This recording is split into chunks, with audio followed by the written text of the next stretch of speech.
राधे राधे दोस्तों, हरे कृष्णा। चैत्र मास के शुक्ल पक्ष की एकादशी को कामदा एकादशी कहा जाता है और यह व्रत सभी पापों का नाश कर मनवांछित फल प्रदान करता है। मान्यता है कि इस दिन व्रत रखने और श्री हरि की आराधना करने से जन्म जन्मांतर के दोष मिट जाते हैं और सभी इच्छाएं पूर्ण होती हैं। आज की इस वीडियो में आप जानेंगे कामदा एकादशी की तिथि, शुभ मुहूर्त, नियम और विशेष उपाय के बारे में, जिससे कि आपके जीवन में सुख समृद्धि और श्री हरि की कृपा बनी रहे। कामदा एकादशी के दिन भक्त को निर्जल फलाहार या फिर व्रत है वो सात्विक भोजन के साथ आप इस व्रत को रख सकते हैं। जिनकी सामर्थ्यता बिना भोजन के रहने की नहीं हो तो अपनी सामर्थ्यता के अनुसार किसी एक संकल्प को लेकर के आपको इस दिन भगवान विष्णु की पूजा करके और व्रत प्रारंभ करना चाहिए।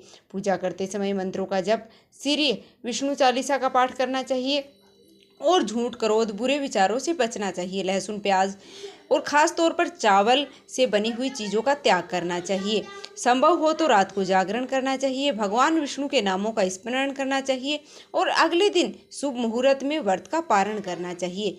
और इस बार एकादशी व्रत की तिथि को लेकर के कोई कन्फ्यूजन नहीं है, क्योंकि एकादशी तिथि प्रारंभ होगी 7 अप्रैल सोमवार को रात्रि में 8:01 से। एकादशी तिथि की समाप्ति होगी 8 अप्रैल मंगलवार की रात में 9:12 पर। इसलिए इस बार 8 अप्रैल मंगलवार के दिन कामदा एकादशी का व्रत रखा जाएगा और एकादशी व्रत यानी कि 8 अप्रैल मंगलवार के दिन ब्रह्म मुहूर्त का समय है वह सुबह 4:39 से 5:27 तक रहेगा। सूर्य उदय होगा सुबह 6:16 पर और सूर्य अस्त होगा शाम को 6:41 पर। प्रातःकाल पूजा आप कर सकते हैं। प्रातःकाल पूजा के लिए सुबह 4:52 से 6:03 तक का शुभ मुहूर्त है। इसके बाद आप सूर्योदय के साथ साथ पूजा कर सकते हैं।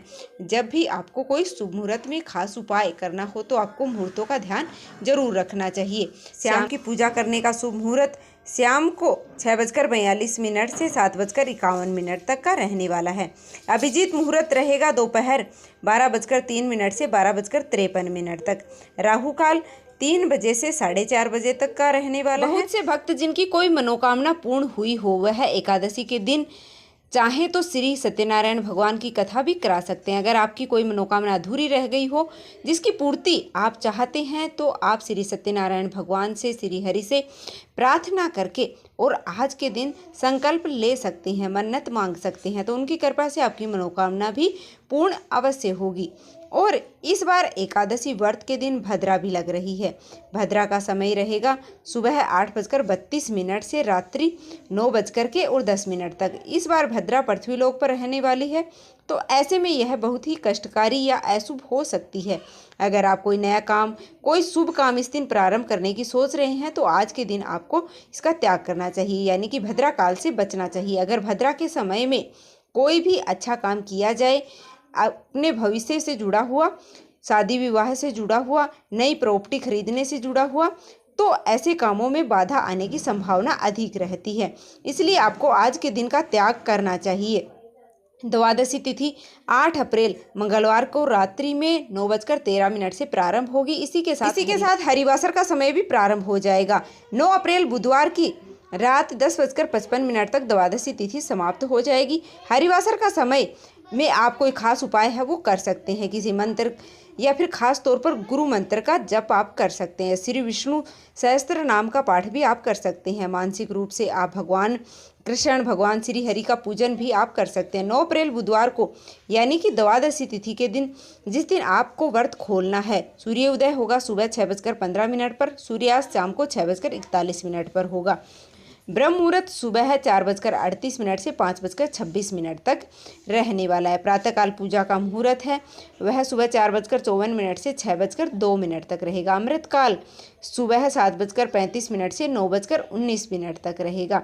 राहु काल दोपहर 12 बजे से 1:30 तक रहेगा। हरिवासर का समय समाप्त होगा 9 अप्रैल बुधवार को सुबह 2:40 पर। इसके साथ ही आपको जो समय प्राप्त होता है सूर्योदय के बाद आप उसमें व्रत खोल सकते हैं। इस बार कामदा एकादशी का व्रत खोला जाएगा 9 अप्रैल दिन बुधवार को सुबह 6:15 से 9:35 के बीच में।